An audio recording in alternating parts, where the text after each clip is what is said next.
those two at the end. It's like a comedy, it's like a comedy team at the end of the night.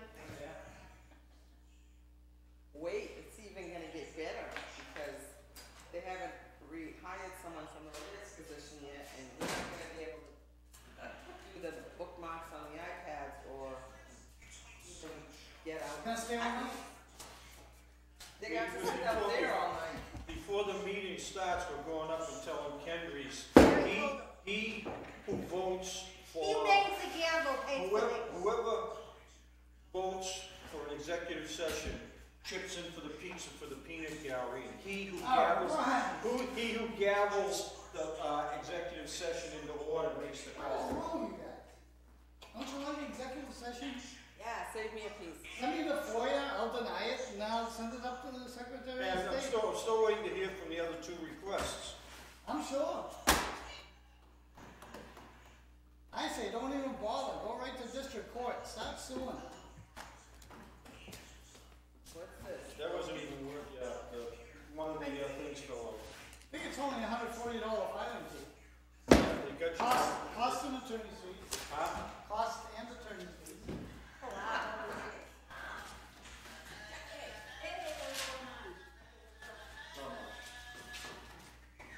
Wow. Are we missing pages here? I will, No, William, I will try them in the court of public opinion to help with the building next door. Have you, what's the I agenda? think either one's a win myself, but what do I? Remember, the sound is on. I don't need Before and after the meeting. That's okay. There's nothing I say that isn't public. I have no problem with you, you follow the law. Do the best we can. Hey, what's everybody? In a place like this, that's a feat, Regular. that's a feat and a half. Yeah. You'll never be accused of having any accomplices in this building.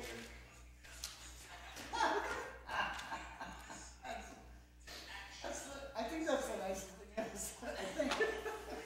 Let me think about that. I got it. That's pretty good. Every once in a while, I come up with some good. That's not bad. I like it. So do we think the next agenda's gonna be a short one too? I think we'll be able to make that. I don't see how they can go into an executive session because everything that's gonna be discussed has been discussed in open records. Open Just so you can see. You know, like I said, come up with another good one. Huh? That's another good one. I mean, everybody knows what's going on. I mean, well, if they come to the Let's put meeting. more than some of them do. As it was coming out of personnel, I got the email, should we disclose, please disclose the record, and I said, no, the selection has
tuyos.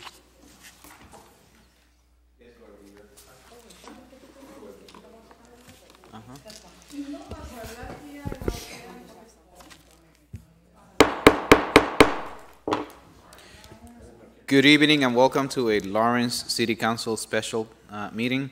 Today is Tuesday, January 29th, 2019.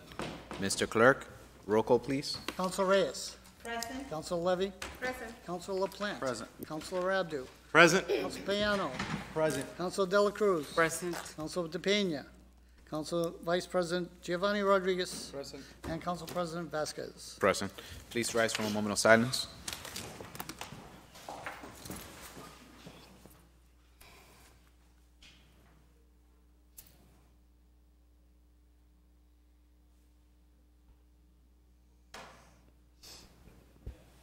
Thank you. Please join me for the Pledge of Allegiance. I pledge allegiance to the flag of the United States of America and to the republic for which it stands, one nation, under God, indivisible, with liberty and justice for all. Thank you. Moving on, councilors, we have no minutes to be approved. We do not have public participation today, given the fact that it's a special council meeting.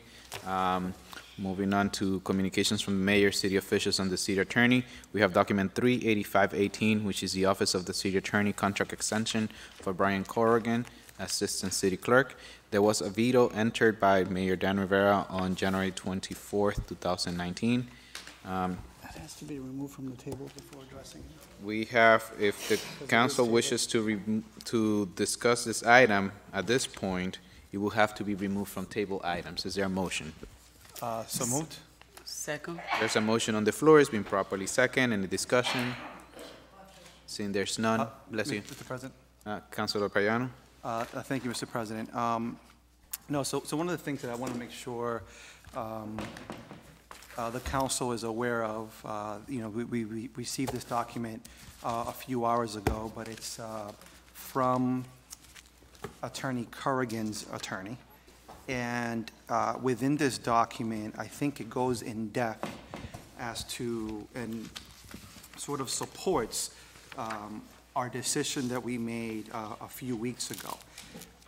There's, as part of the document, there's, within the affidavit, is the contract that Attorney Corrigan signed. And it specifically says that essentially the two ways that Attorney Corrigan, the three ways that Attorney Corrigan could leave his job is, one, he chooses to leave his job, he resigns from the position. Two, he's fired regarding cause.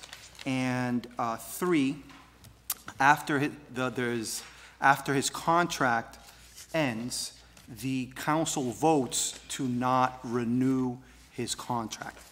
Within the terms of his contract, I think there's, it states, I'm not saying it verbatim, I'm paraphrasing, but essentially says that he has a job until the council makes a determination of whether they're going to go with someone else or whether they're going to decide to leave that position open. So I think what we have basically stated is, at the beginning, back in December, we wanted to review it, and at that time, we still wanted him to keep his position. In the last vote that we took, I think it was supportive of that, and I would ask that the council continue to support that decision. Yeah, but this is, he called for a discussion. Okay. All those in favor to remove it off the table, please say aye. Aye. Any opposed? The ayes have it. Councilors? Is there a motion? Yeah, there is a motion to open the case because in one of the city council meeting, we told Mr. Corrigan to wait for us until we decide to get more information about his position. Then we didn't give him the opportunity for us to get back to him on time. Then I believe that with the city council, didn't have that opportunity to re-discuss and change his request that it was to become the first city attorney. Then we needed to, we recommended him to leave his contract as it was before. Then because of that, I think we didn't give him the opportunity to get back to us, and we get back to him as city councilors. Okay, so Council de la Cruz made a motion to, The motion is to open, Is it to overturn the veto? to overturn the veto. override. To override? Override the veto while we work on and change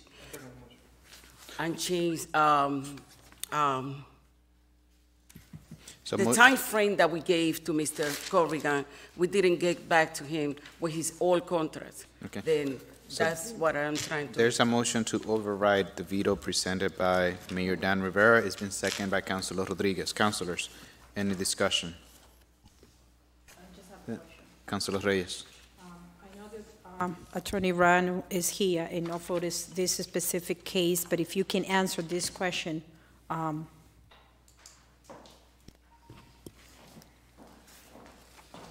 Okay.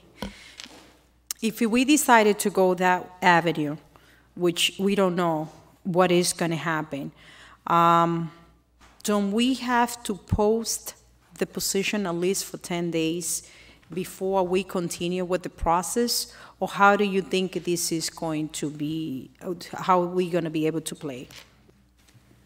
You're talking about the position for the second assistant? As far as I understand, the position of the second assistant is already posted. I'm not sure if it has been 10 days.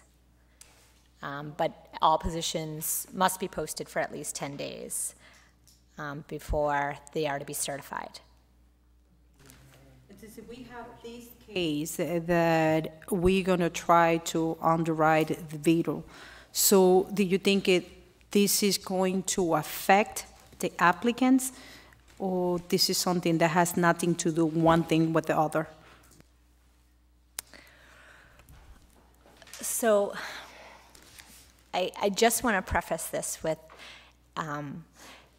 the termination of the second city attorney, who is also in line for the same job that I'm interviewing for today, make me in conflict to really give any advice.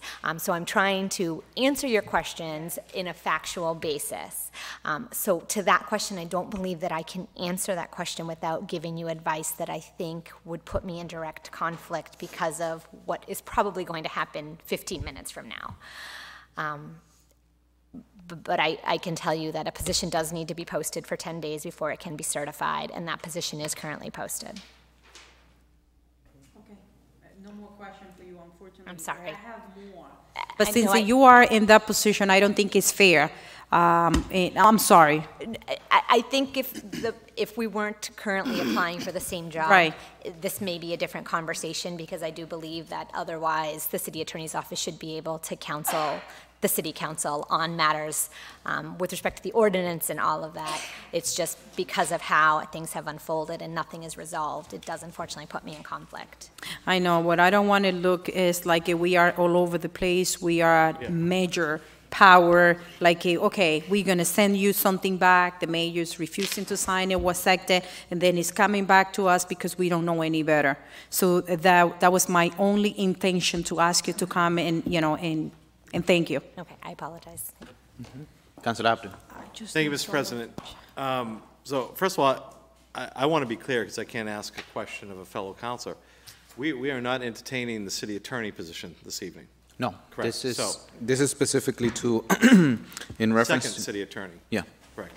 So there'll be no interview, or as Councilor Ricano we're not interviewing her, and she is here this evening, I assume, in her capacity as city attorney, acting city attorney.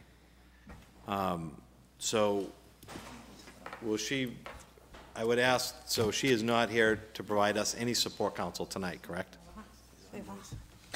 So I think that what she tried to differentiate is that the likelihood is that we will be interviewing her shortly after her response. And there's a sentiment that there could be a conflict of interest depending on the response that she provides to this document versus the interview after.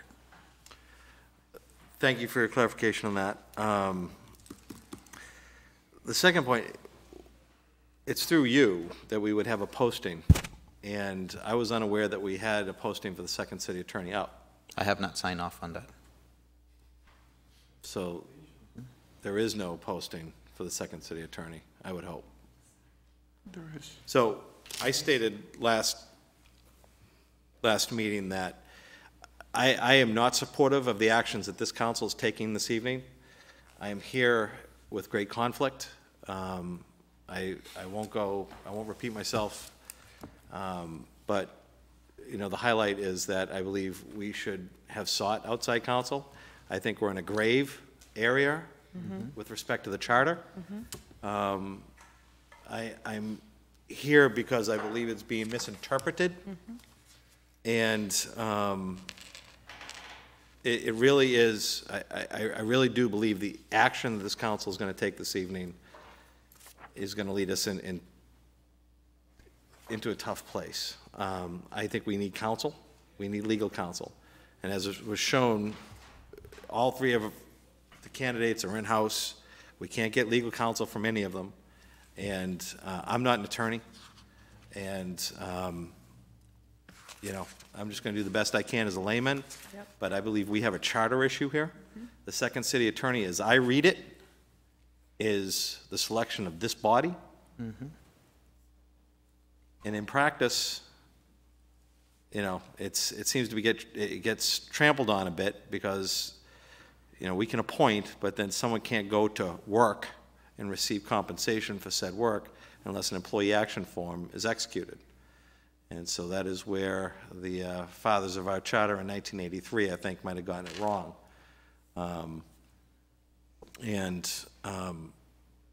Again, I'll rest. I mean, I'm gonna vote on this because I think there's a bit of a moral obligation to an individual that I think was doing a good job, and also to preserve this council's autonomy over the second city attorney as I read the charter. So I will rest. Thank you, Mr. President. Yes. Councilor Rodriguez. Well, essentially, what we're doing tonight is discussing the veto from the mayor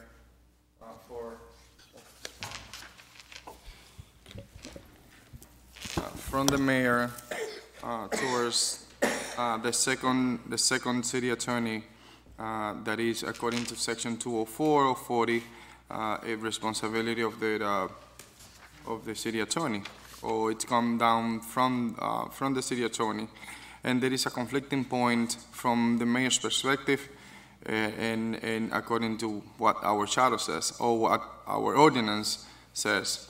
And I'm gonna again some of the conflict situation that we're facing tonight is that the mayor believes that these positions should be sent down to the city council through his office, and we believe that it should come down through a recommendation from the city attorney, actually, as it was before, and that's according to the city ordinance. And he also referred to section 605 of the city charter that says that this position is supposed to be serving as a labor council for the city of Lawrence, and that position is specifically, according to section 605, recommend by the mayor and appoint by the city council.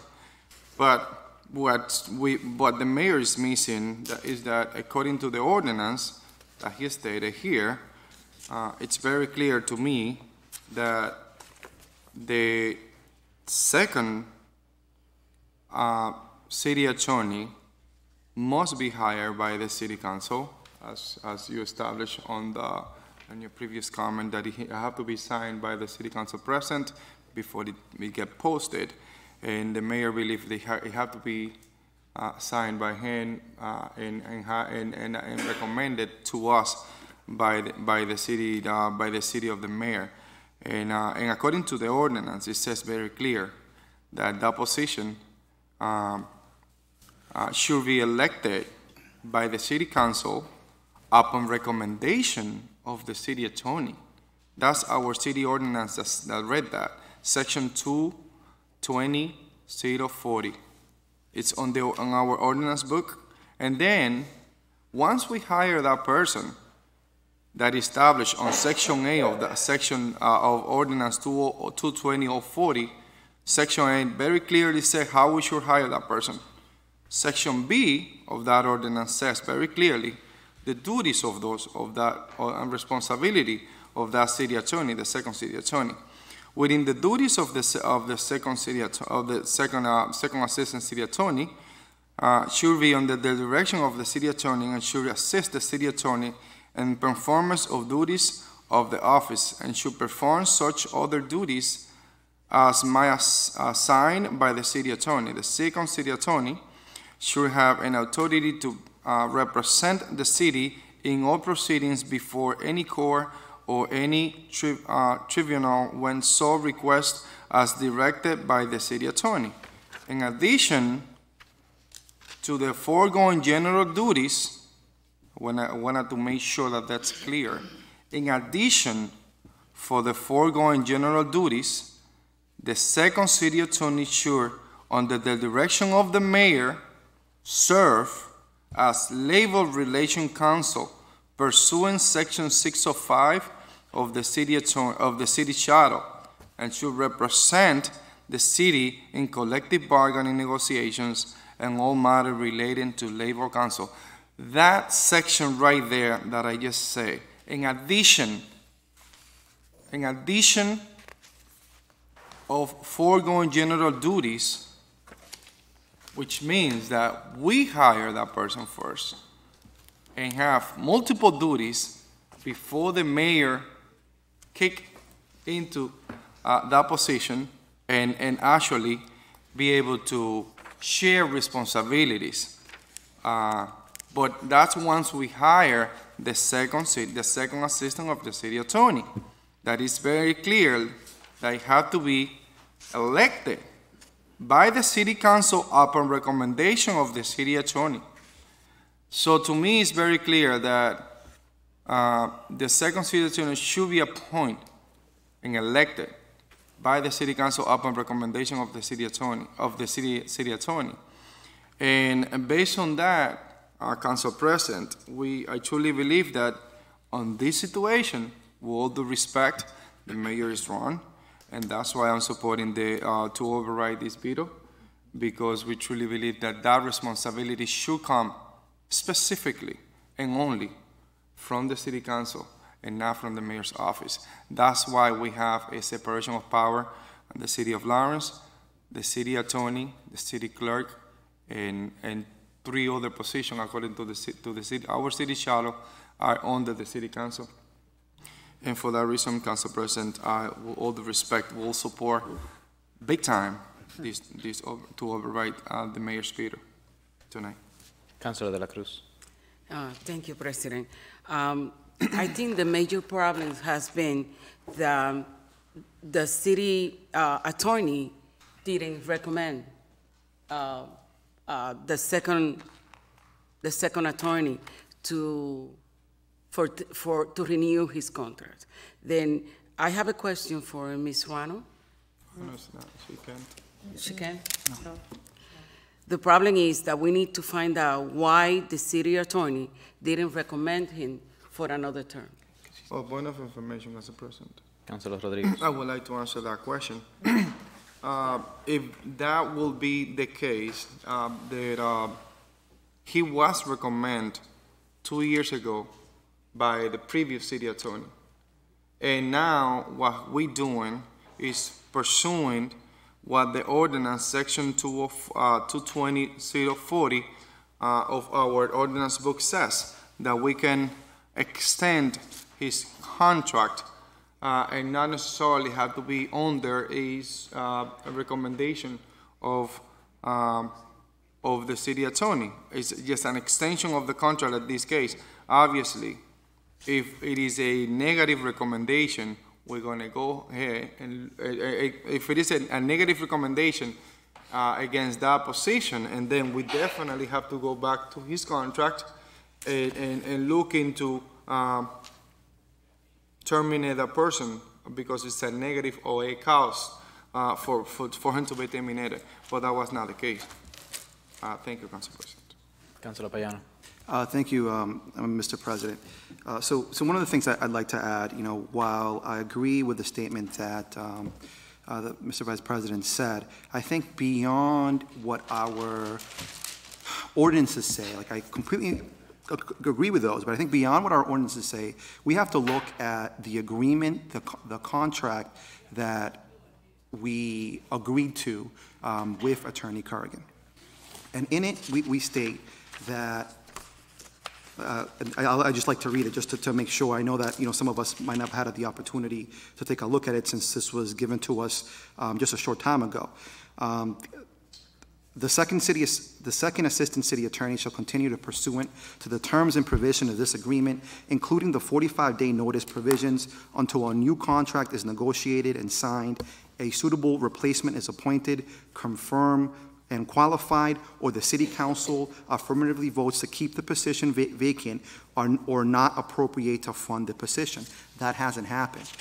It also states how the second city attorney can be terminated.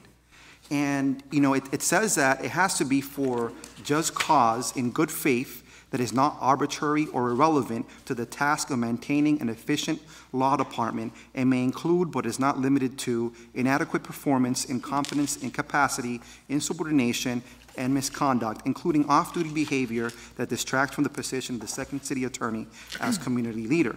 Now, I don't think that's happened, but even if we were to argue that it has, the contract also stipulates that where cause exists, by a 2/3 vote, the city council may suspend or discharge the first assistant city attorney in accordance with section 3.7 of the Lawrence City Charter.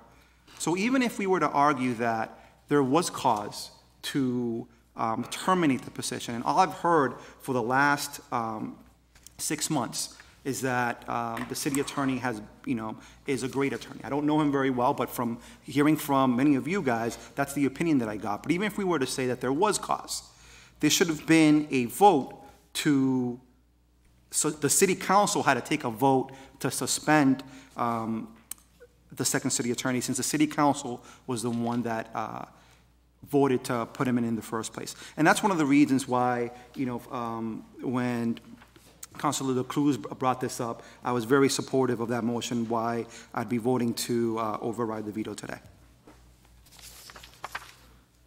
Councilor LaPlante. Council President, thank you. Since our last meeting, has there been any conversations, Mr. President, about getting outside counsel, and what took place during those conversations? I haven't had the conversation with the mayor.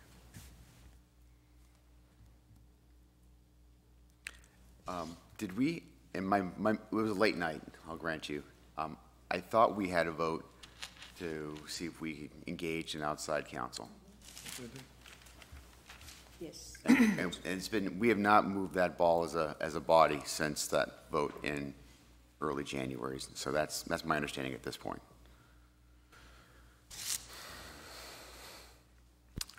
The reason why I'm asking that question is because I've been sitting here and I've listened to some of my colleagues who want to ask questions who can't get their questions answered because we have a city attorney who is conflicted out from providing information.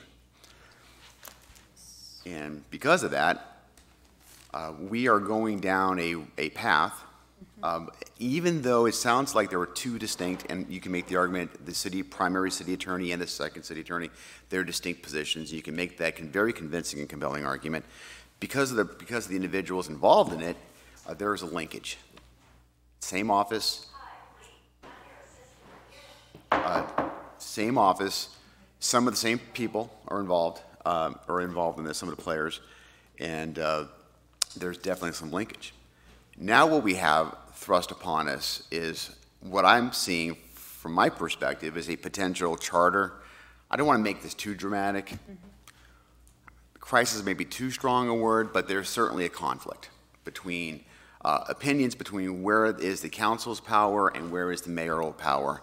And if we are going to take a stand regarding our council authority, we better be sure we know what we're doing. We better be getting that outside counsel so we do know exactly where we're coming from. I respect all of my colleagues here, and I respect their interpretations of what we're reading, the black and white documents that we have in front of us. But we need somebody who is if we're going to be going down this road, we need to make sure we know and exactly have on our side the facts, the interpretation, the precedent, and working through that angle. I'm also tugged on the other side. We can't let this continue forever. We need to get to some sort of conclusion. This office is now being run with duct tape. It's hopping on one leg. It's if we're doing anything, we're getting more and more outside counsel. I don't even know what's falling between the cracks. We have a city of 80,000 people. We have one city attorney. That is unheard of. And if we're bringing other folks to augment that, it's a very costly situation. So I'm being tugged on the other side saying we got to get a resolution, at least on this matter, so we go forward.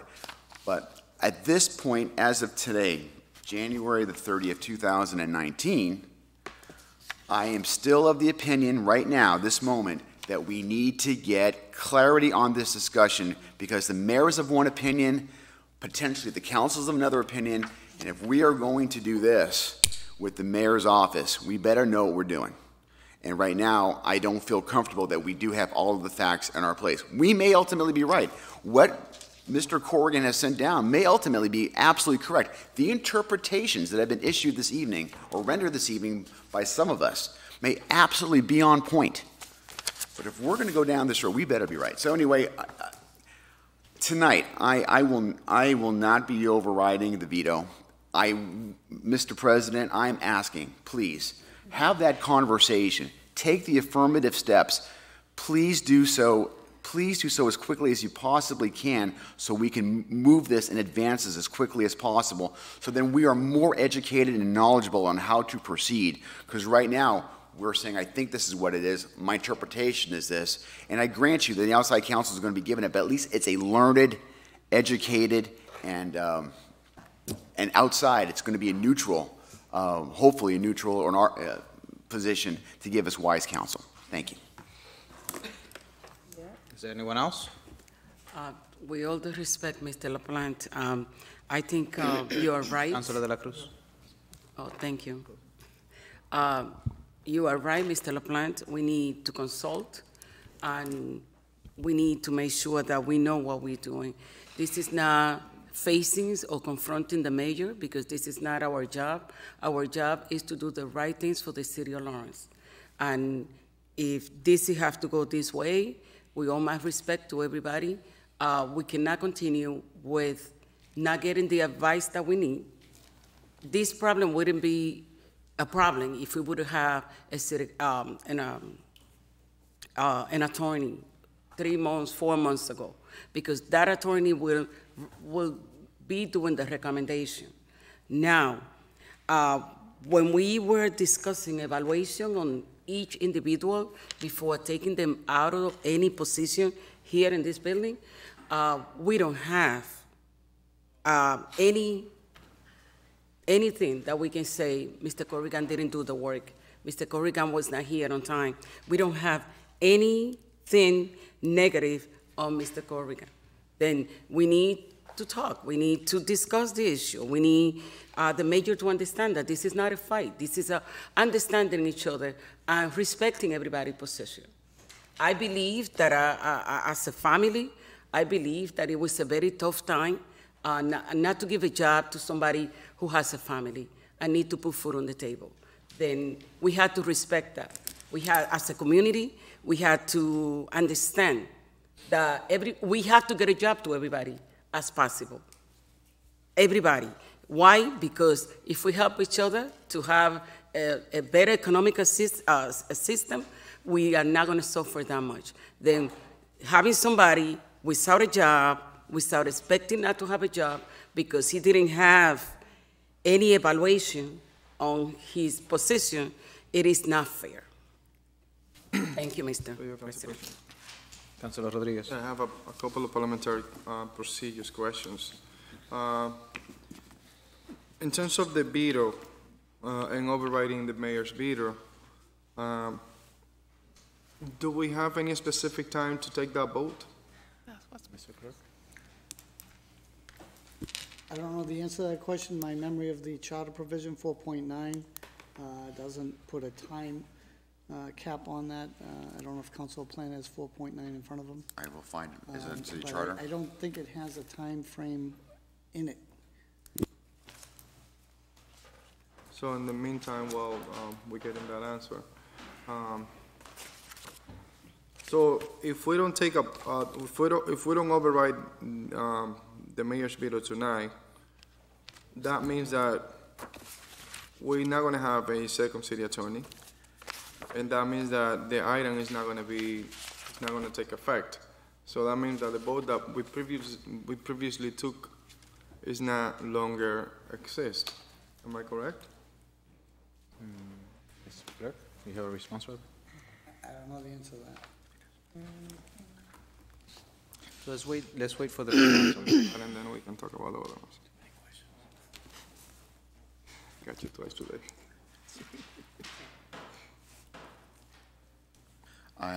I'm sorry, I'm on the spot here, so a couple things. So as I'm reading it quickly, I think that so far the pertinent phrase is this.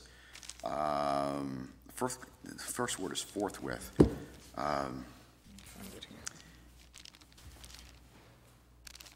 If he does not approve of it, meaning any measure, he shall signify his disapproval by returning it with his objections in writing to the city council. The city council shall enter the objections of the mayor upon its records and shall forthwith reconsider said measure. If on such reconsideration 6 members shall agree to pass such measure, notwithstanding the disapproval of the mayor, it shall be considered approved. It's an override. If any measure is not returned by the mayor within 10 days following the date it is presented to him, it shall be considered approved. In other words, he did it within the 10-day period, right? A filing with the city clerk of the council shall be considered a return by the mayor to the city council. All votes taken by the measure returned by the mayor shall be a roll call vote. So, I mean, short of forthwith is the providing key. legal advice, I think the word forthwith is the key phrase there. Forthwith, in my understanding from all black letter law, is that it's done right away. And if you don't act right away, then it may provide wiggle room to suggest that you didn't. And if you do delay, then there's wiggle room again that you didn't act immediately. Again, that's not given as legal advice, but it's just a fair reading of the 4.9. I have not had any experience where there's been a delayed vote on a veto. It's always taken place during my term at the next meeting as calendared. So the question then, if I can just pursue this a little bit further, is so forthwith is the legal term of art. We're at a special meeting tonight. Does that mean during a special meeting such as this evening, or during a regularly scheduled meeting, which would be February the 5th? And I don't think we have an answer to that question. Yeah, and again, that is as open to interpretation as limited to interpretation. So, Council President, so according to what Section 4.9 just says, and my interpretation of 4.9, which is basically based everything in interpretations, I think that we should take a action tonight, and taking a positive vote or having 6 votes on this measure tonight will mean that we're going to maintain the discussion open, and it's going to be open to interpretation up to the city council eventually. If anything come up with a negative or positive recommendation, we can continue with this item on the table. But in the meantime, I truly believe that we should override the veto and then take any measurement as ordinance says and the charter of the city of Lawrence says that those positions are under the city council, not necessarily, or at least the city attorney is under the city council, and those positions come up from the city attorney and not from the mayor. I think that we should leave it up open and not necessarily vote against this overriding this veto, because it's going to limit our possibilities for future discussion on this item. If we vote not to override the veto. Mr. President, could you read the, just restate maybe in your own words what the, that motion is? So the motion as presented by Councilor De La Cruz is to override the veto as presented by Mayor Dan Rivera. Right, but what we voted on, because I don't remember if we combined, like, I think it was that, The motion that we have on the floor now? No, the previous one. the one that we voted on that was vetoed. Oh, okay, sorry, Mr. Clerk, extend the contract to what's the January. exact language that we use? Sorry, I was confused with the question. The current motion is to The override. vote, as transcribed from the minutes, was to approve, presented by Councilor De La Cruz, to approve the contract of Second City Attorney Brian Corrigan through, to extend that contract through June 30th, 2019. So the motion And- was to extend it. And that date was presented as a friendly amendment by yourself, Councilor Payano. Okay, I remember that.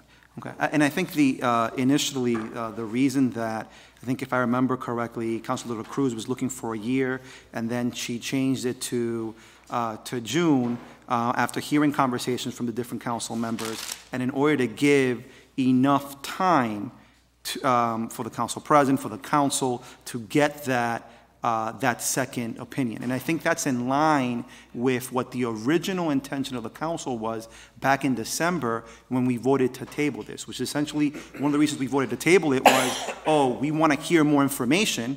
We're not saying, let's let go of this person, because if we do want to let go of this person, then we have to, essentially, it has to be, I believe that there has to be a vote on the council to terminate that position. And it sounded like in December that wasn't the route we were trying to get. We were just trying to get a legal opinion. And if that's the case, then let's do that. Let's get that legal opinion. But in the meantime, let's take an affirmative vote and ensure that that this man comes back to the office. Right now, they're completely understaffed. And as Councilor De La Cruz was saying, this is an individual that has a family, and the idea that someone who wasn't working for the last few weeks because there a lack of maybe I'll say it, lack of communication between us and the administration. That's very unfortunate. So I think that we should follow through with this. Seeing there's no further questions or comments, all those in favor, please say aye. Aye. Any opposed? No. Mr. Clerk, roll call, please. Council Reyes. Yes. Council Levy. Yes. Council LaPlante. No. Councilor Abdu. Yes. Council Payano. Yes. Council De La Cruz. Yes. Council DePena. Yes. Council Vice President Rodriguez. Yes. And Council President Vasquez. Yes, the motion carries. Motion carries. 8-1. Okay. Moving on to, we have old business. It's document 18918. A&M Auto Body Incorporated, 341 South Broadway, request to amend the zoning map 97 parcels 18 and 19 from R2 to B1. It was defeated on October 16th, 2018. It was later reconsidered on November 7th, 2018, and at that point, it was approved. Attorney Ruano.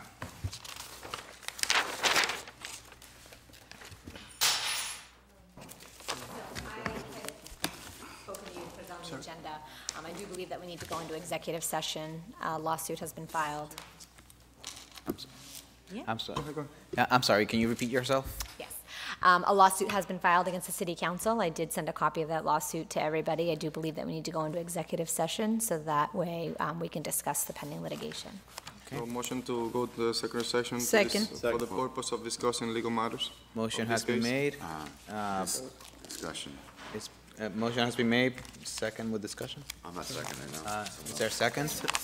Second, discussion, Councilor LaPlante? I just want to make sure there's certain magic words we have to say when we go into executive session. I hope we say the right magic words. Maybe Councilor Romano, you can provide those magic words so that we do it properly. You For the do have to let purpose them of know whether or not you, discussing legal matters in regard to case AMA Auto Body Inc.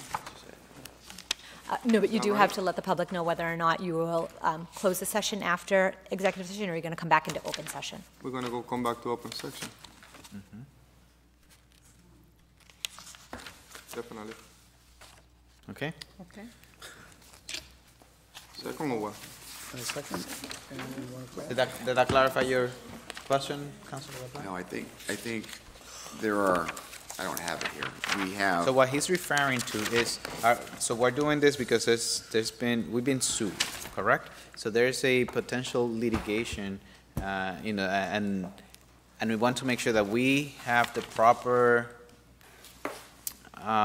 planning. Authority. To go forward with this.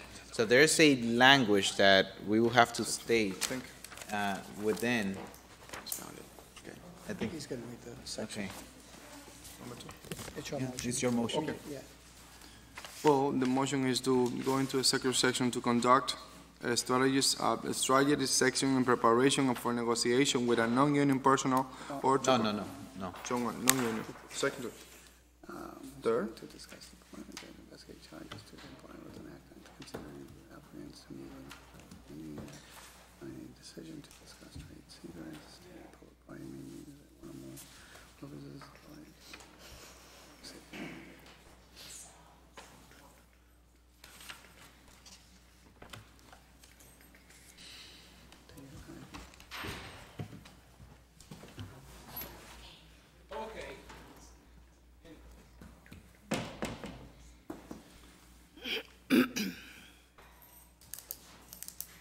Discuss legal strategies with respect to It's life, here. against the public body.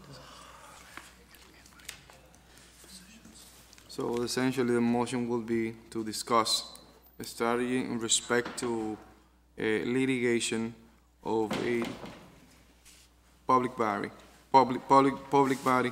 which is basically the city council. Yes. Okay, so all those in favor, please say aye. Aye. Roll call, Mr. Clerk.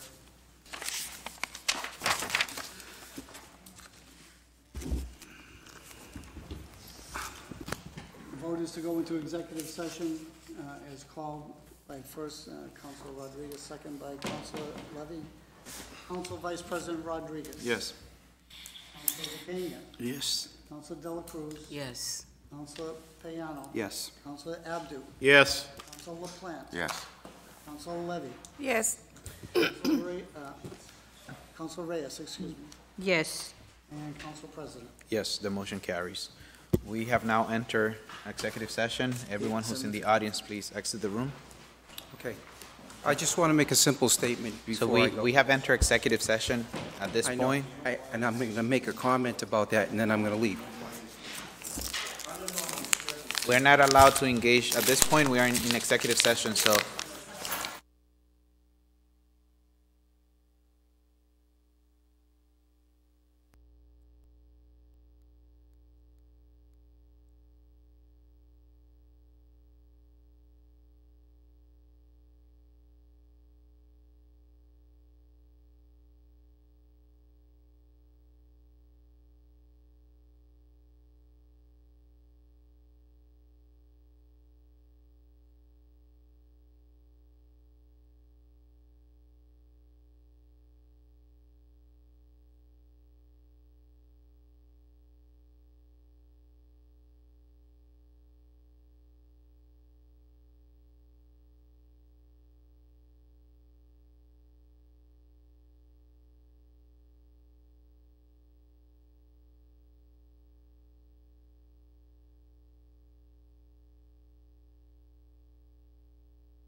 when we invited the top 2 finalists, we had an opportunity to ask them questions as well.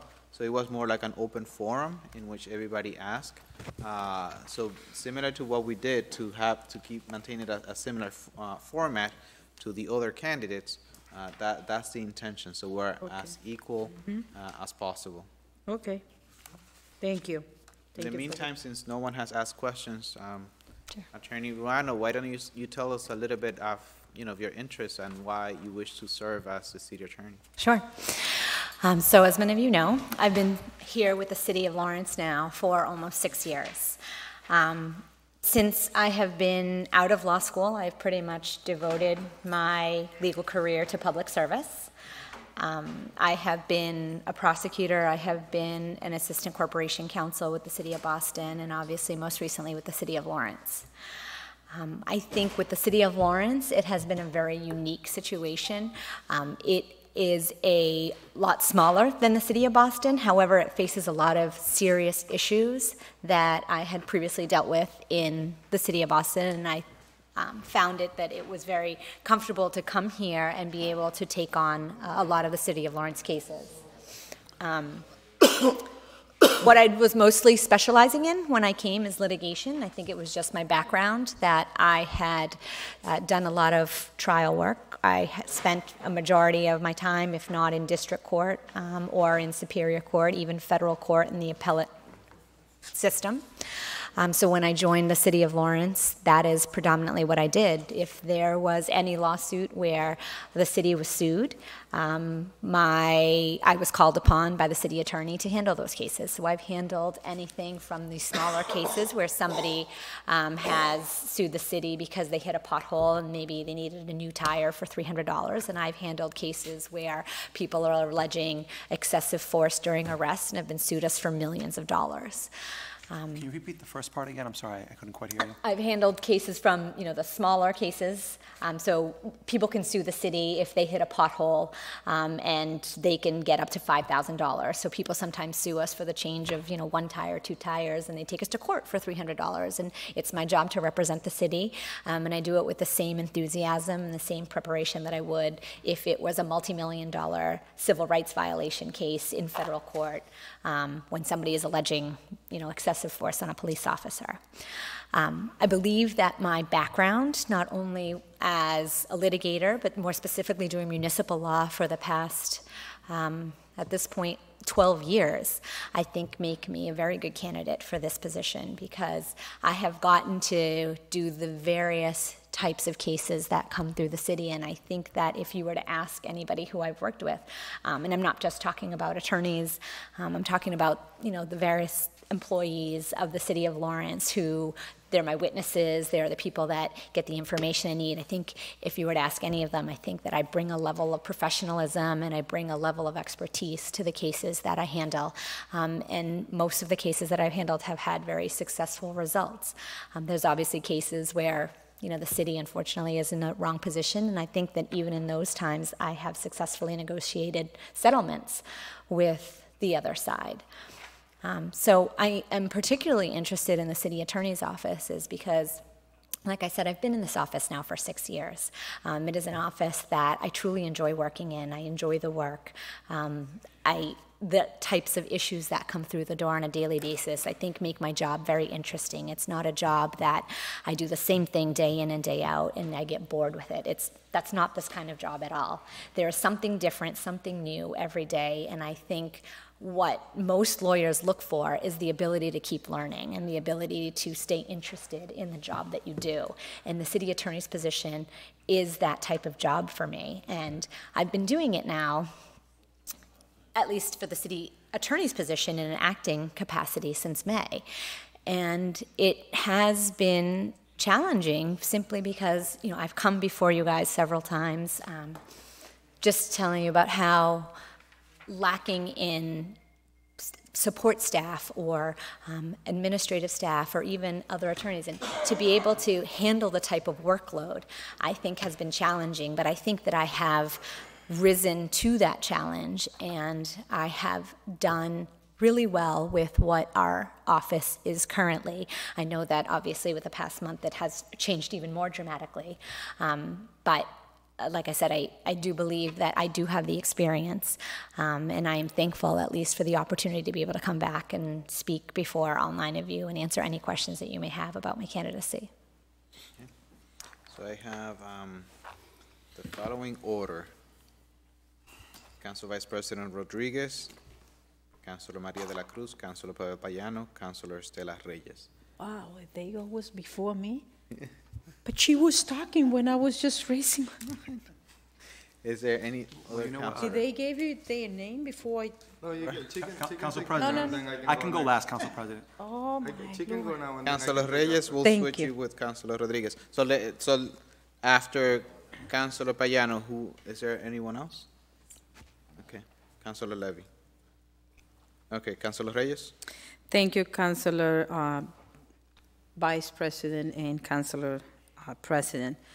And thank you, Attorney Rihanna, for considering continue working with us. It's not many questions that I can ask for someone who has been working with us for such a long time and has demonstrated not only qualification, but the willingness of being working with the cities.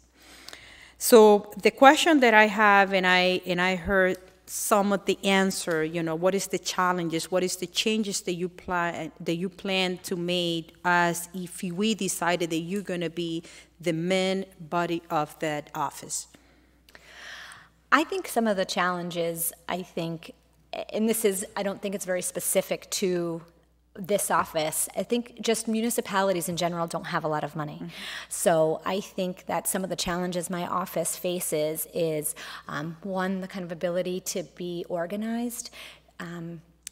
We've had so many people work in that office that have this institutional knowledge because they've worked for, say, 12 years.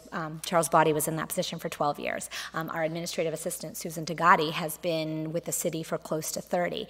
I think that because we don't have the technology in our office to be more modern, we tend to rely a lot more on institutional knowledge, which has been great up until the institutional knowledge gets up and leaves.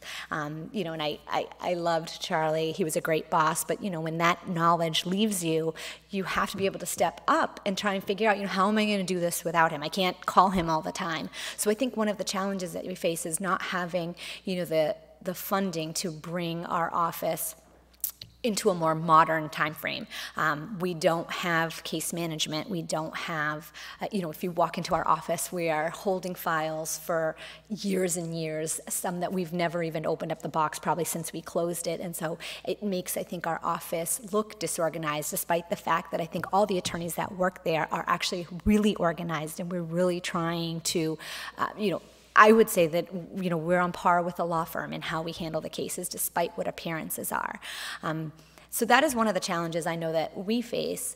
But specifically, too, I think sometimes with funding, you have this ability, you want to have the ability to be able to draw qualified candidates.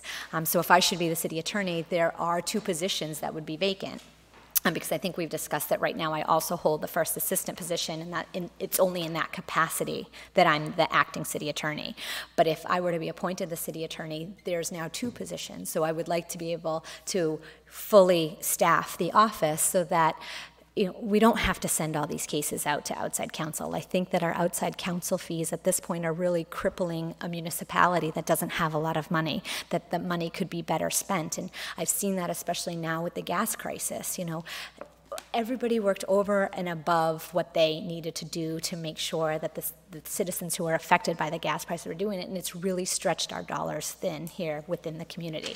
And it seems really unfair that work that could be handled inside is now being sent outside to people who have really no ties, no loyalty to the city, when we could maybe bring that in-house. So I think those are the 2 challenges that I would like to address first and foremost should I be appointed.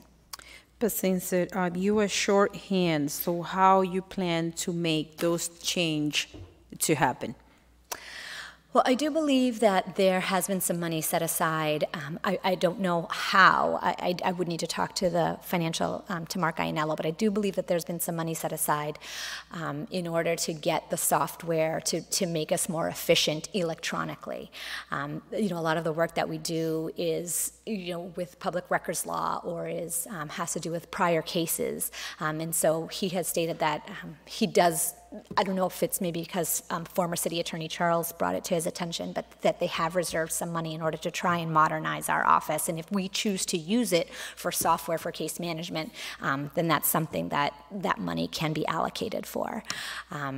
I do believe with the staffing issues, you know, we have the funding for 2 attorneys, and I think that the #1 expense for outside counsel has been for labor relations. So having the second assistant as labor counsel, if we could bring that back in-house, you know, that should in theory bring down our outside counsel budget, and maybe that money can be diverted to hiring, you know, whoever fills that labor counsel position.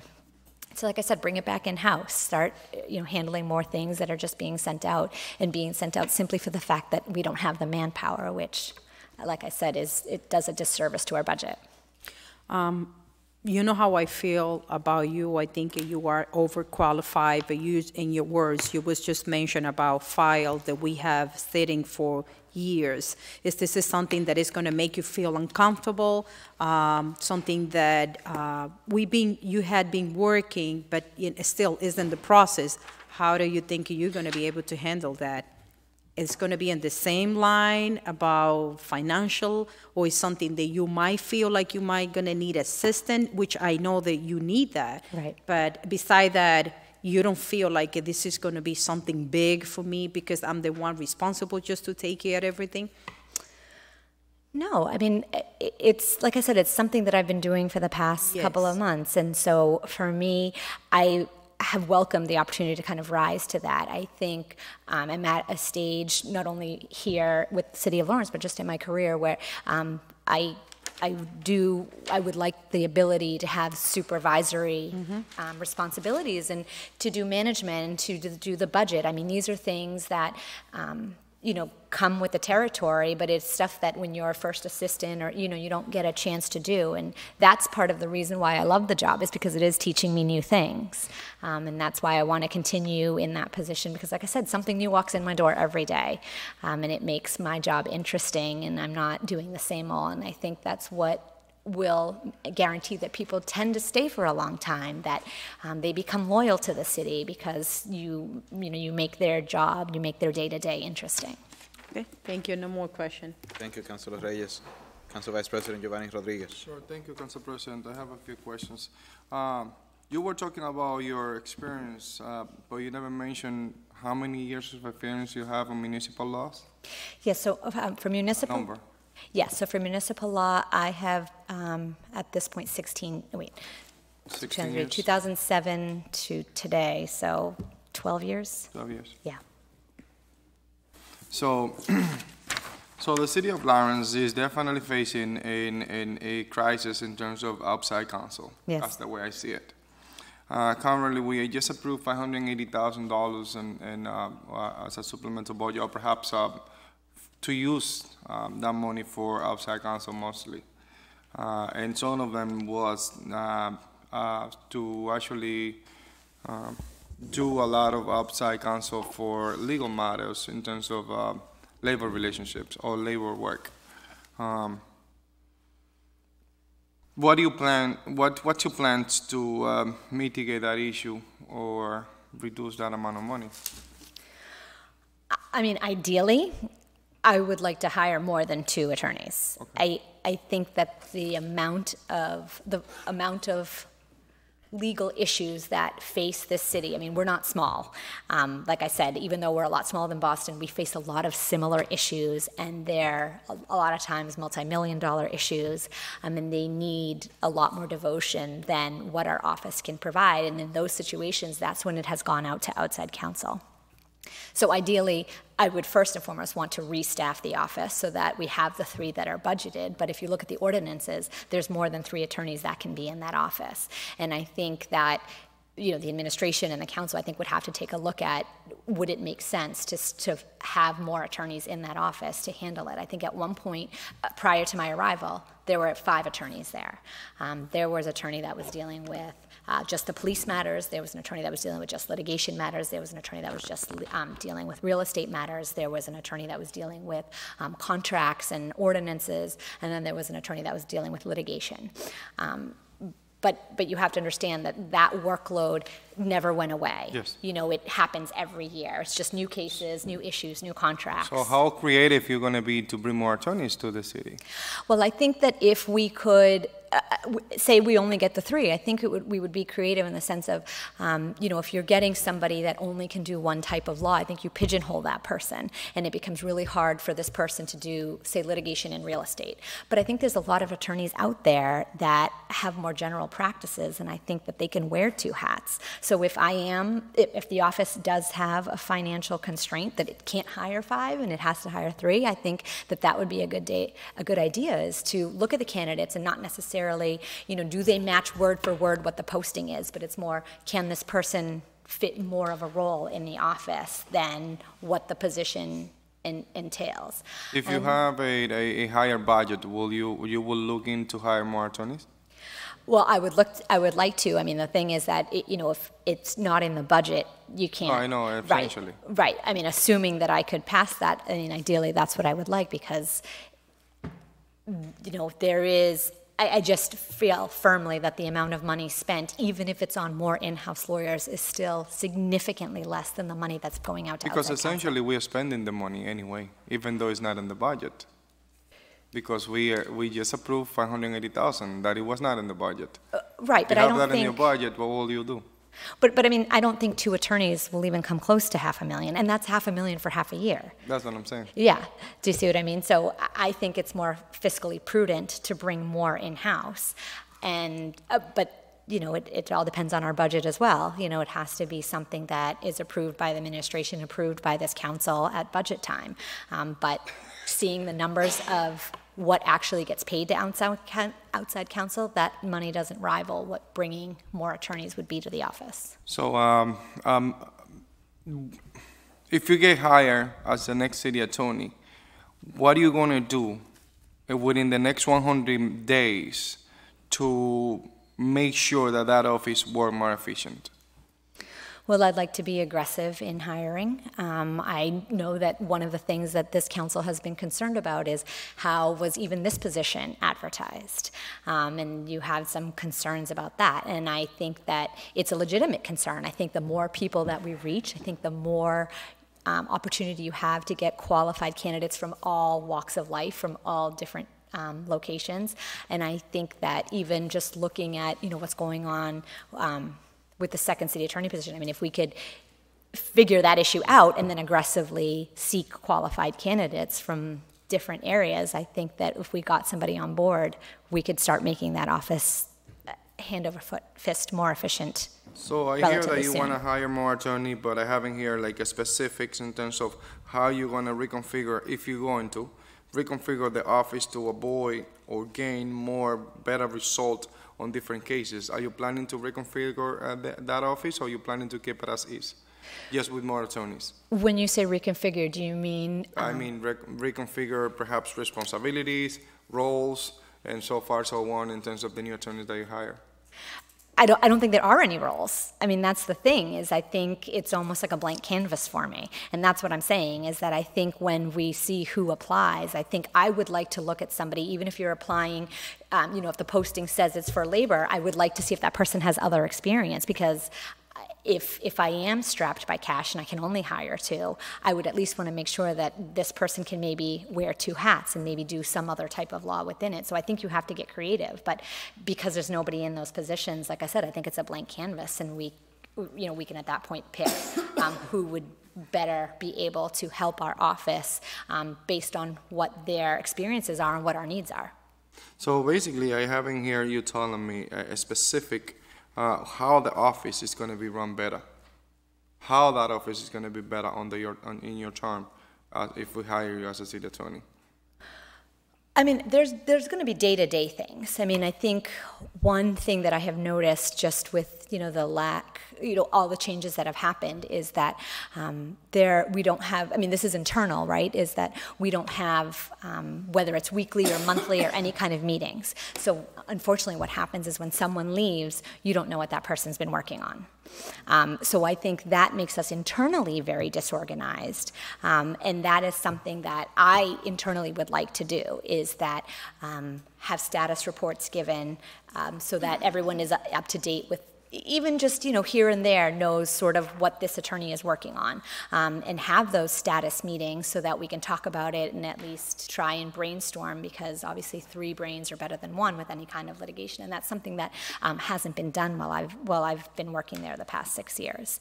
In addition, when we go to trial, I know we're all busy, but I would like to implement that we do like moot courts in the office.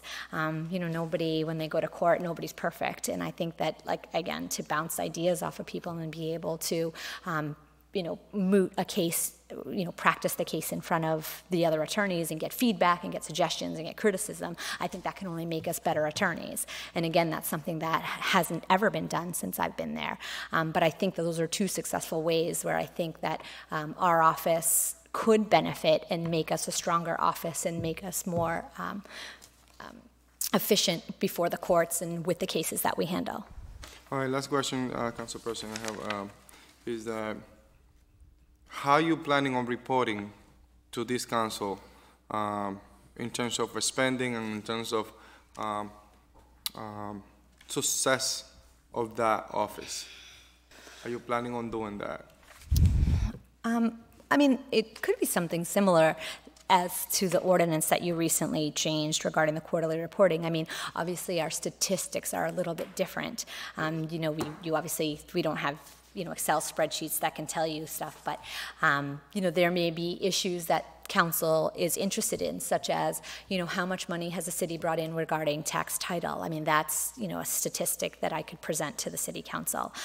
There could be updates on litigation and what the potential financial impact of the city could be, because maybe your constituents are interested in where the city's finances are going.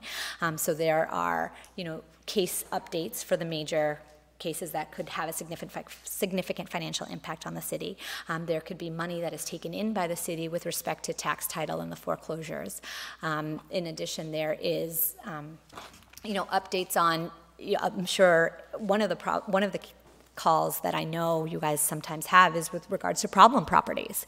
If there's updates regarding properties in your district that you're interested in, maybe, it's vacant, maybe there's trash, maybe, for whatever reason, that type of updates can always be given by our office. So are you planning on complying with the ordinance that we just passed in terms of reporting? Well, I think the requirements in the ordinance are a little bit different just because of the nature of our office, so we don't really have the data that is in the ordinance, but on the similar vein. But essentially, quarterly, we need a report. If the city council required that, those are the types of things that I believe the city council would be interested in, but, after one report, you could say, yeah, we don't want to hear about that, we're more interested in this, and but those are the top 3 things that can come to my mind right now that I think would be something that City Council would be interested in knowing, because those are the issues that continually come up. All right, thank you. No more questions. Thank you. Councilor Maria de la Cruz. Thank you, President.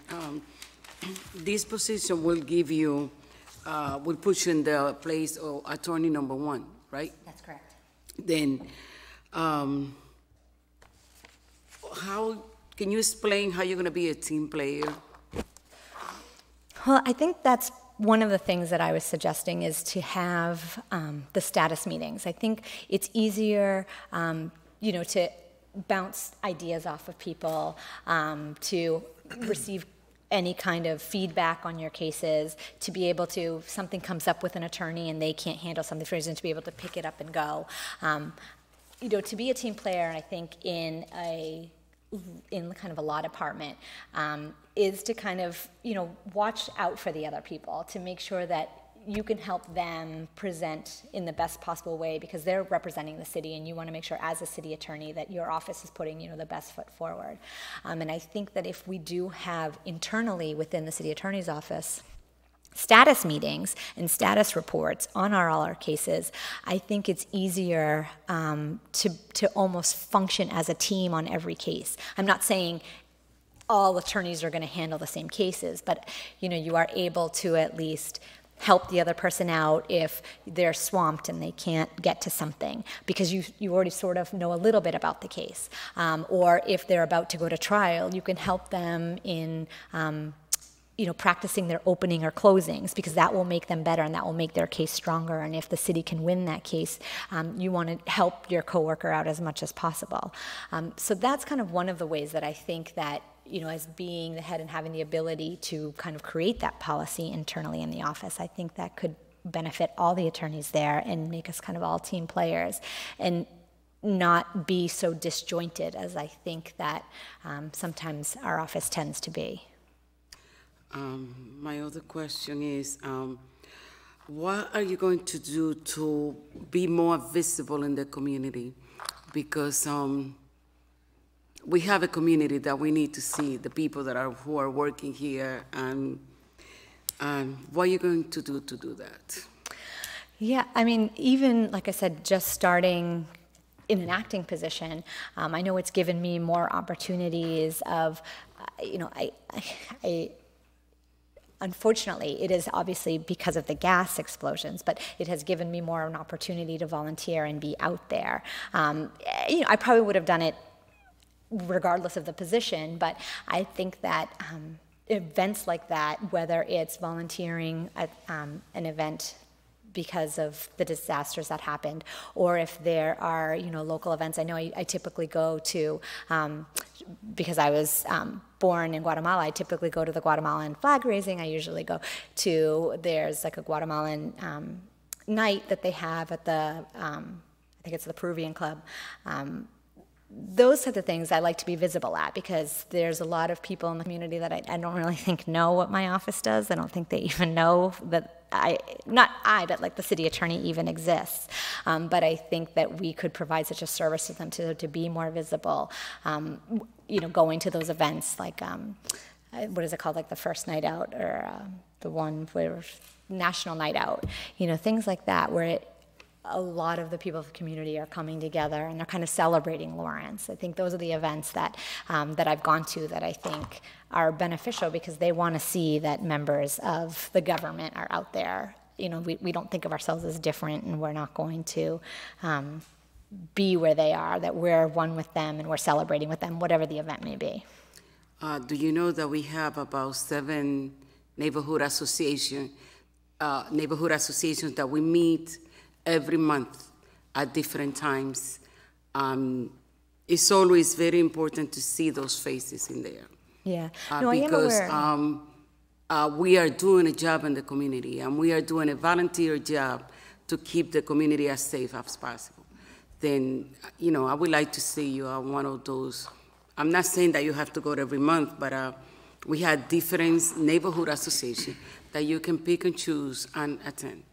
Yeah, because we are doing a job that it needs the attention of the people who are administrating the city.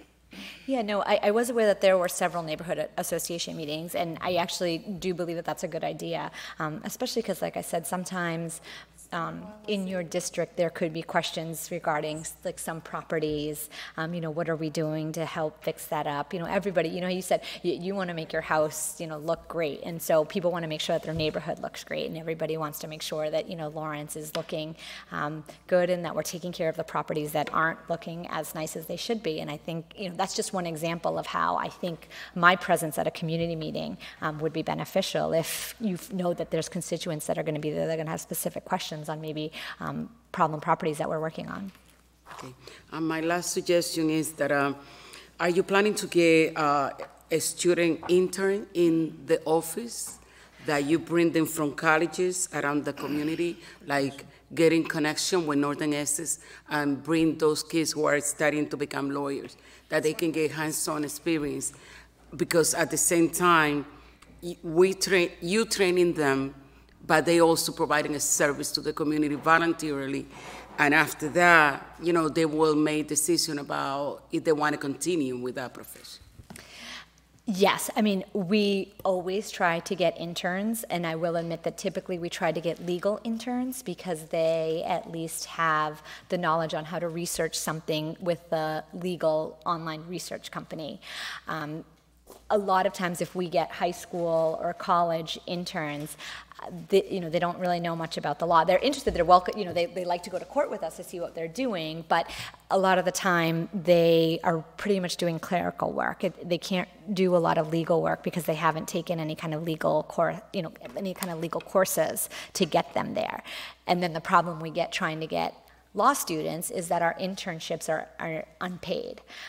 So unless they're doing kind of a co-op program through their school, we tend to lose our intern candidates to the law firms or the or the internships that can offer them a paid internship. But we try every year to get interns. But I believe that you learn by doing.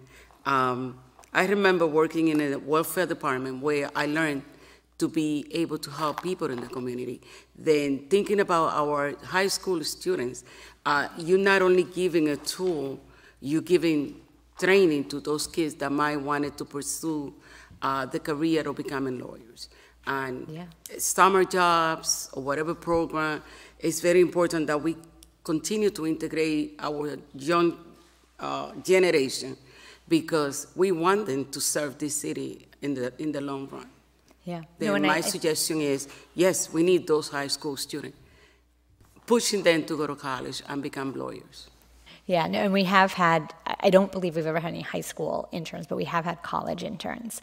And that they are typically the ones that are thinking about going to law school, so that at least they have an interest in it. And I think that's why they gravitate towards our office to do an internship, is because they are interested in it. They kind of want to see what's the day-to-day, and is it something that they then want to go invest in their future in. But yeah, we do it. We try and do it on a regular basis. Thank you. Councilor Payan. Thank you, Councilor President. I will say that most of my questions have already been asked, and Councilor Cruz, amazing questions and suggestions.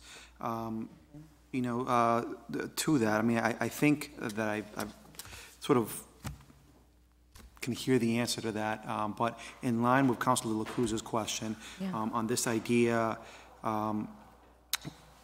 of just being more out there in the community, would you be open to sort of like, and perhaps speaking with the other assistant attorneys, looking at and brainstorming options to be more community involved, whatever that might be. Maybe it's, partnering up with the high school, doing mock trials. Maybe it's, in partnership with I don't know, but I think to Councilor La Cruz's point, one of the things that I think that there's an opportunity here is to find a city attorney that could potentially connect and make with the community more and make the office a little bit more open than what it was.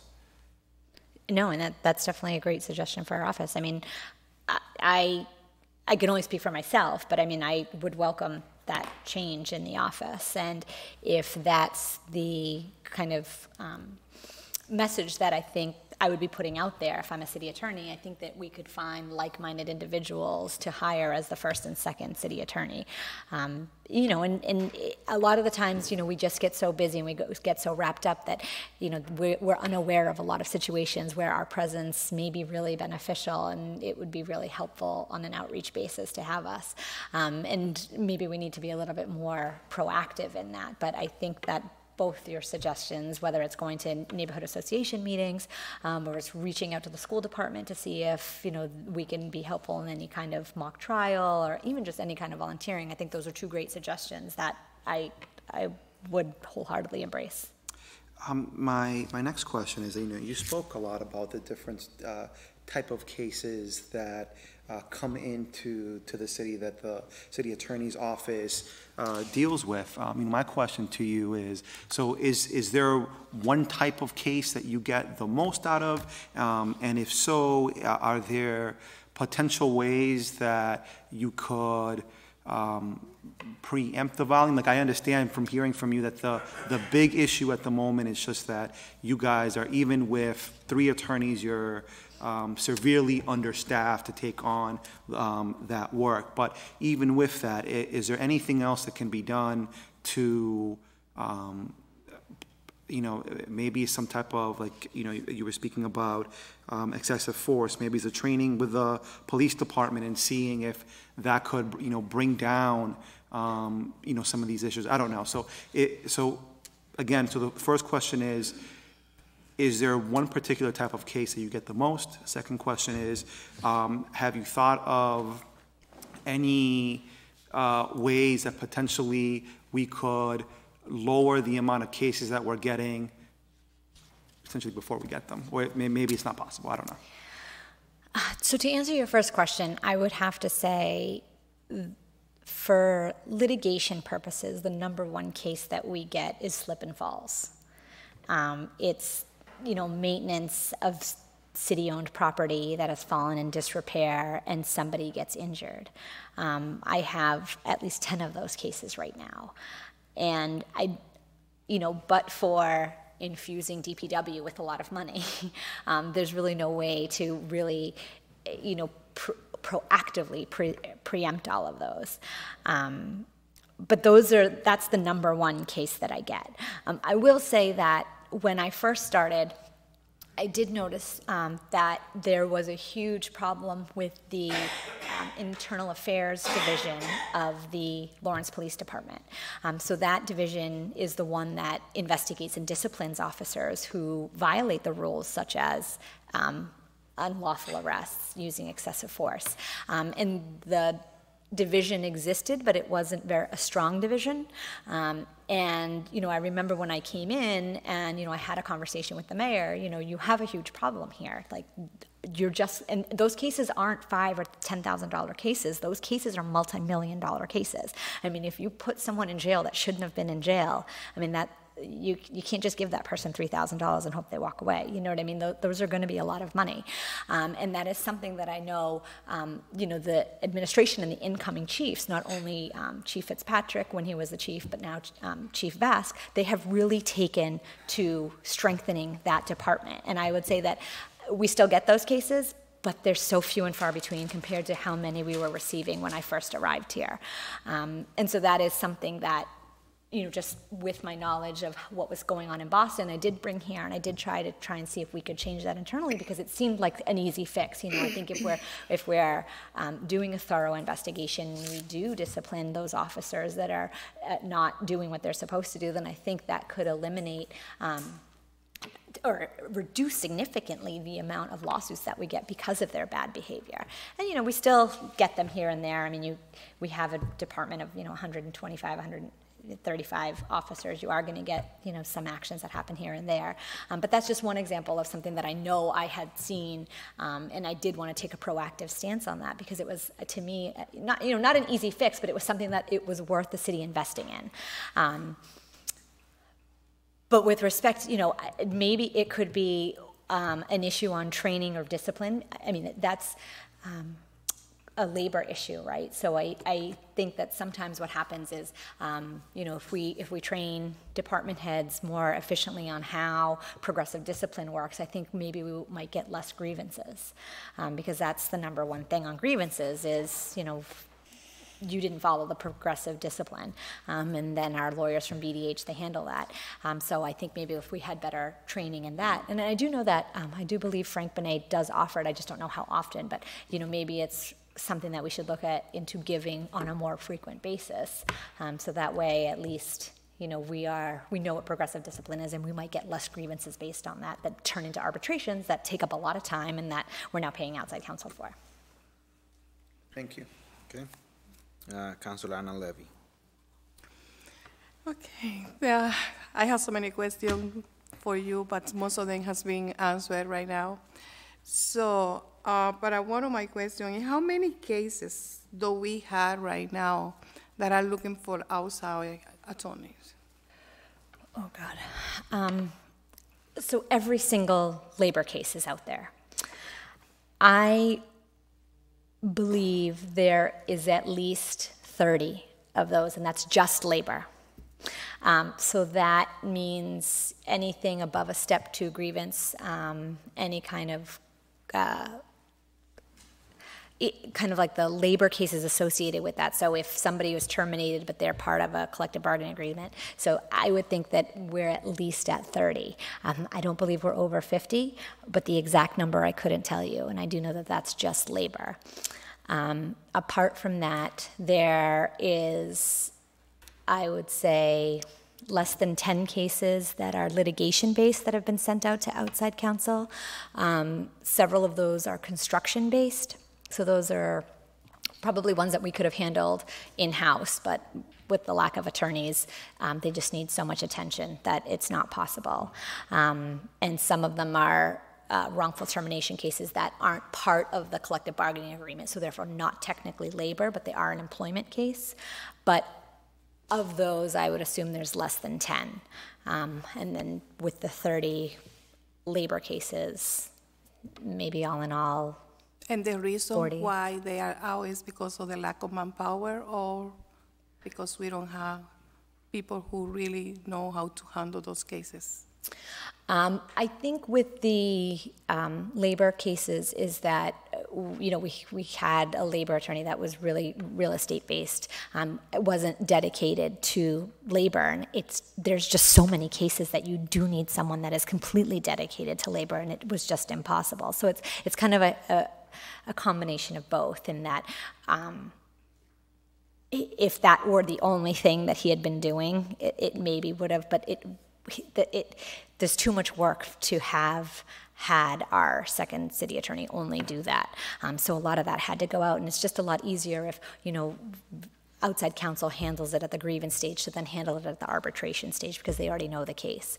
The litigation stuff, same thing. It's time consuming. Those things have only recently gone out, given the departure of the second city attorney, because it's really impossible to do a lot of the litigation that has deadlines when you're the only attorney and things are coming into the door, like injunctions that need to be resolved, within the next couple of days. So, in some cases I've gone out, but like I said, I would say it's 95% because of the lack of manpower, not because of the lack of experience in the office.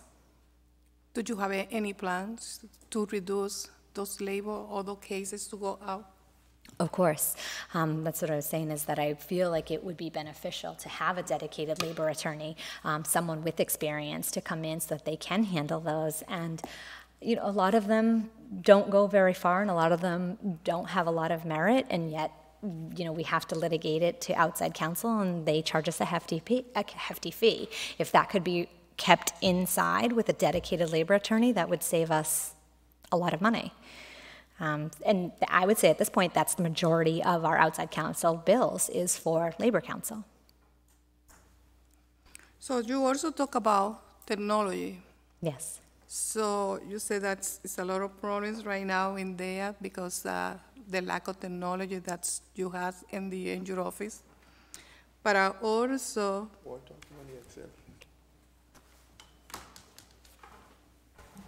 it is any way on how you're going to get the money just to improve the technology in your office, just to get then, like it's, bags, it put everything in track? Yeah, well, just to clarify, it's not a problem, because I think we've been relying a lot on institutional knowledge. So, we have a system, and you can almost call it organized chaos, but we know what's going on in our office. We know where the files are. We know what we have. It's just that trying to move our office kind of into a more technologically advanced office where, we wouldn't have to spend so much time going through the paper stuff because it would be all electronic, I think would save a lot of time just in searching for things that we need that could be time better spent in actually focusing on the cases that we do have. So I just wanted to say that it's not a problem. Our office functions really efficiently. It's just that as time goes on, as we get more papers, it would just be better to modernize it. And like I said, I do believe that there is money that can be tapped into. According to Mark Iannello, the Chief Financial Officer, there is money that can be tapped into specifically for software to digitize all the files in the city attorney's office. And it would be just a matter of figuring out, which software you needed and kind of implementing it and seeing if it's something that the city can afford. So if if we decided like to give it to you, the position for the city attorney, give me 3 important things that you believe or you think that is the most important why we should vote or give it to you, that position. Well, I think specifically for me, I think that one of the most important things is, at this point, my experience in the different kinds of issues that come before our office. I think that out of all the candidates, I think that is unique to me because I have been here for so long, and I do a lot of the different work, and I do have not only the experience here in Lawrence, but obviously the experience in Boston. So I do have a significant amount of municipal law, and I think that for a city that has the issues that it does, the big issues and the volume of issues such as Lawrence, I do think that you need a city attorney that can really face whatever walks in through the door and can handle it and run with it. So I think that that's something that I specifically could bring to the table. I do think that, not necessarily relating to my experience, but just I think with my personality, I think that I have been very open to the various employees of the City of Lawrence to kind of make our office a little bit more accessible. I wasn't joking when I say people really don't know what we do. They don't even know we exist. And they don't realize that a lot of times we could have solutions to their problems, and that could maybe, help in being a little bit more proactive to stop problems before they even start. So I would just like to make our office a little bit more accessible to people so that they know that they can come in and seek whatever advice they're looking for in order so that maybe bigger problems don't happen down the line. So that's kind of the second thing that I think I could bring to the table. And finally, I think, just being in the community that we're in, I think another thing that's unique about me is that, as I stated, I'm from Guatemala, I'm bilingual. I think a lot of people that walk in through the door to seek our help, it's good to know that I'm able to communicate with them, I'm able to help them in whatever capacity. Maybe our office isn't needed, but, a lot of times people feel more comfortable if they know you understand their problem and that they know they can come to you. And I would tell you that's a lot of people that walk through the city attorney's office, is the people that, don't really know how government works and are trying to, get some guidance and, to be able to, stand there and being a bilingual speaker, being able to help them, I think puts them at ease. And, they're always really grateful for everything that we can do for their office. So I think that's another thing that I could bring to the table. Thank you. Councilor LaPlante. I'm not going to say anything, I'm upset. Councilor De Peña. I make a motion to approve Attorney Tijuana to first city attorney. City attorney or first city attorney? For the first. So there's city attorney. So there's a motion. First city attorney. No, she's not applying for the first city attorney. She is the current city attorney. So she's the first city attorney now. Okay. You're making a motion to keep her as the first city attorney. Okay, I make a motion to keep it. To keep her as the first City attorney. Or to have her as a city attorney? No, the first. So there's a motion on the floor for the first city attorney. Is there a second? She's not applying for that. That's the motion on the floor. Okay. Is there a second? But I think what he's trying to, But it was clarified by Council Vice President, and he repeated first. I'd like to make a motion. There's a motion on the floor. I'd like to make a motion that we make Brian Corrigan the city attorney. So there's a motion on the floor for Baron Corrigan to be the city attorney. Is there, so before I called for that motion, is there a second for Councilor De Peña's motion? I would like to make an amendment of Council So De Peña's. I need a second. Second. I said, The motion, the amendment, the friendly amendment is to have Ruano as attorney, the city attorney of the city. So That changes the motion. It's not an amendment. That's a defeat the motion. okay, second, and So- I second. I said that. Let's go back to the drawing board here, councilors. We have a motion by Councilor De Peña that has not been seconded. So that motion has died. There's now an opportunity for Councilor LaPlante to present a motion. There's a motion on the floor by Councilor LaPlante. Is there a second? Motion. Second. There's a motion that has been seconded by Councilor De La Cruz. Discussion? Seeing there's none, all those in favor, please say aye. Aye. No. Any opposed? Mr. Clerk, roll call, please.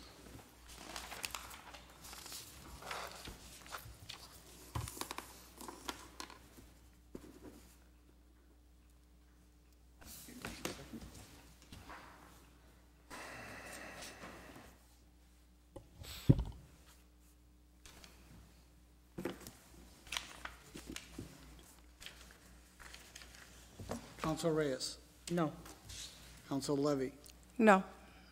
Council LaPlante. Yes. Council Abdu. No. Council Piano, No. Council De La Cruz, No. Council DePena, No. Council Vice President, Present. marked. Council President, No, motion fails. Council President, I make another motion to reconsider my vote that was taken regarding the nomination of Eileen Brunel. I'd like to reconsider that vote, please. So There's Send the rules to reconsider. There's, So it's passed already, it's been 3 months, we can't. Suspend the rules to reconsider. so there's a motion to suspend the rules and can do that. reconsider. It's in the next meeting, that's. So he's, something with this, yeah. A parliamentary question, I guess? as stated in past meetings, I have no answer for that question absent a council's. So it's Opinion. not, that's not supposed to, it's in the next meeting according to the rubber rules and our own rules. So we've got, To reconsider. so before Second on that, I missed it. Is it Mr. the Abdu? second, Councilor Abdu. Thank you. So there's a motion on the floor to suspend the rules, and I know earlier when we discussed this, oh, wait. No, don't go there. Just say whatever we need to say. In past practices, we've gotten rulings from the former city attorney that has given us the opportunity to suspend the rules and reconsider the votes. So for that reason, I will allow the motion to move forward. There's a motion on the floor by Councilor LaPlante.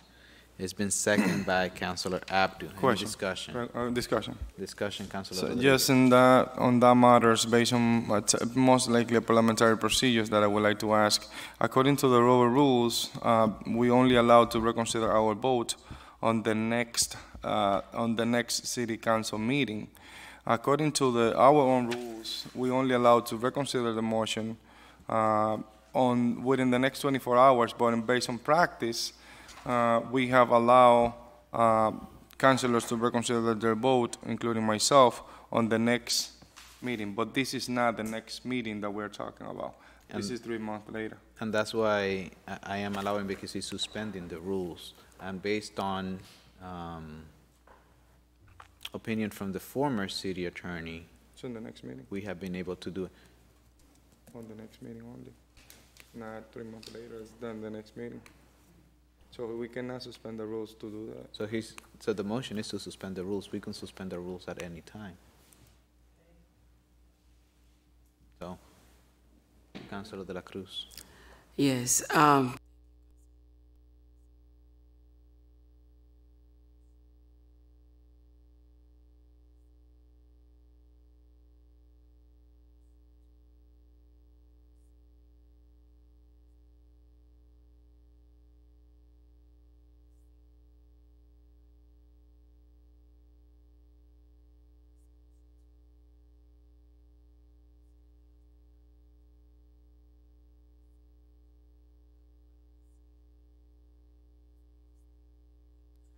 decision who is going to be attorney number 1, number 2, and number 3. So the motion is not to reconsider the vote right now, correct? The motion is just to To suspend the rules. suspend the rules. To eventually reconsider his vote, Correct. if he put a motion. So, all those in favor, please say aye. No. Aye. Any No. opposed? Mr. Clerk, roll call, please. This roll call is for what? Can you explain it, please? To Suspend the rules. To suspend the rules. Which rule?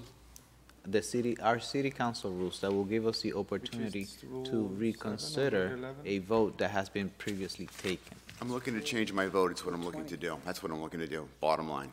There we go. So before, Give me that chance to do that. That's what I'm asking for. It was 4 months ago, though. It's been before month ago, that's what it is. so all those in, Mr. Clerk, roll call, please.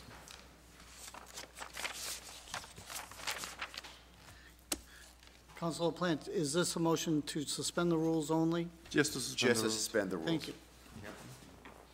Council Vice President, No. Councilor DePena, No. Councilor Dela Cruz, Yes. Councilor Payano, No. Councilor Abdu, Yes.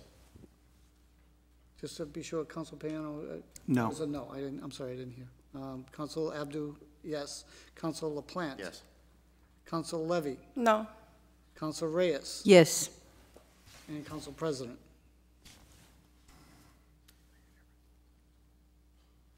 Yes.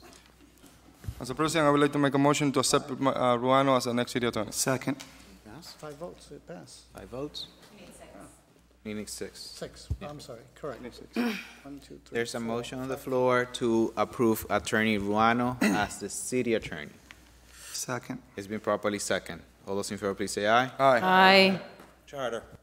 It wasn't, the vote was already called, It was. so he can't. All those in favor, say Yeah, he say. aye. We did, I called for the question already. And there was no discussion. You didn't ask for discussion. You didn't. No. Brian, Payano. Councilor Payano. Your call, President. Do you want to take a look at the charter?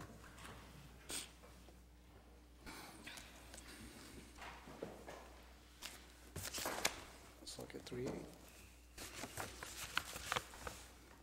On the first occasion, I had a question on adoption meeting for the city council. So this is the first question. A single member objects, taking the vote shall be postponed until next meeting of council, regular or special. Well, he's getting to the vote. And If one of the matters put next to the council, the That was vote. the same conversation that we had before. I'm just reading the order, the charter. On this last part of that section, what does it say? So the vote was before. You object to the vote before, and then that's fine. Roll call was not recorded, nor was the vote recorded. Not by me. But the vote is, Y además. cannot object it. It's not recorded until the roll call. Mr. Clerk, this particular document had a charter objection before, Yes. but not this Not motion. this motion. The document has had. The a charter document objection. has, and that's a good question. Whether or not it's But it means it's the second document or objection, I think. or the question. Presentation of that Question question, of adoption. and I think that narrows it. If you read what I'm reading, then it doesn't make the question for adoption. It's not, it may not be a measure too. This is not a measure. This is an appointment. So this may or may not apply. Well, the thing is, we already called the question. Council, I'm not agreeing with this, even if you say it 3 times. Cool. It happened before last meeting. 2 minutes ago. That's why you're the president.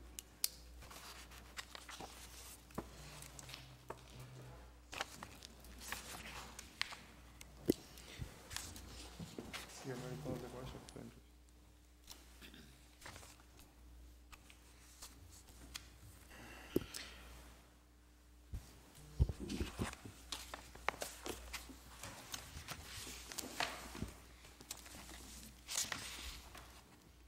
I did not ask for a discussion. That is legitimate.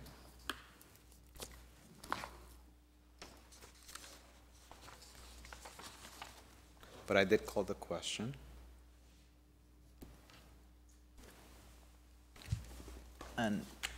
And it reads, on the first occasion that the question of adoption of any measure is put to the city council, except an emergency measure, in accordance to section 3.7B, if a single member objects to the taking of the vote shall be postponed into the next meeting of the city council, regular or special. The measure. This is an appointment, right? This is Appears to be. It's a motion to approve the appointment of. Essentially, we're taking a measure. Taking action, that's what it meant. The question of adoption of any measure. Measure is the word here. It's put to the city council, except an emergency measure. Any action of the city council.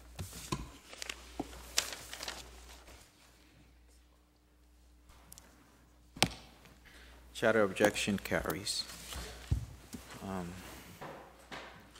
Councilors, is there a motion to adjourn? So move. Second. Motion has been made. It's been properly second. Any discussion? Seeing there's none, all those in favor, please say aye. Aye. Any opposed? The ayes have it. I think it was a good move.